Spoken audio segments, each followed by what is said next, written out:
তা আমি বেশি নি আমি বিষয় আছে সে ঠেকার সময় আমার ফোন কিনা লাগবে এখন কি যে করি আমার তো মাথাটা ভাই অরিজিনাল স্বর্ণের ভাই একটু আরে ভাই ভাই, ভাই, ভাই, original আবার কি কর একটু ধরে দেখবো ভাই, একটু ধরে দেখবো।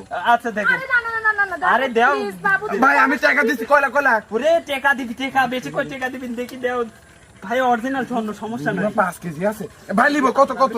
আরে ভাই 1.5 লাখ টাকা আর আমার ফোন কিনবো তো আমার মাথাটা গরম ওই লাগে। ভাই কি কোন হো এত ভাই। টাকা আরে ভাই আমি ফোন হইলেই খুশি না ভাই স্বর্ণের দাম কমে গেছে, টাকা একটু কমায় রাখেন। আচ্ছা ঠিক আছে দাও তো আমি বাজারে যাই বেঁচে আসি দাও তো। না না আমরা এখানে নিব কত কোন? না ভাই আরে ভাই বলতেছি তো 1.5 লাখ টাকা ভাই একটা কথা বলি হ্যাঁ ভাই বলো আমার কাছে তো টাকা নাই আমার কাছে দুইটা ফোন আছে অনেক দামি ফোন আছে তাও দুইটা বেচলে ভাই 1.5 লাখ টাকা হয়েই 1.5 যাবে। লাখ টাকা হয়ে যাবে ফোন? এই দেখেন এই যে, ভাই এই দেখেন ও একবারে এক একটা 50,000 60,000 করে দাম আমারটা 80,000 ভাই, কি কইস? ভালোই তো আছে ফোন আচ্ছা তে ফোন দিব তো টাকা দিতে ওই জিনিস কিনা লাগে কেউ তো ফোন দিছেন দেখি চলি যান যান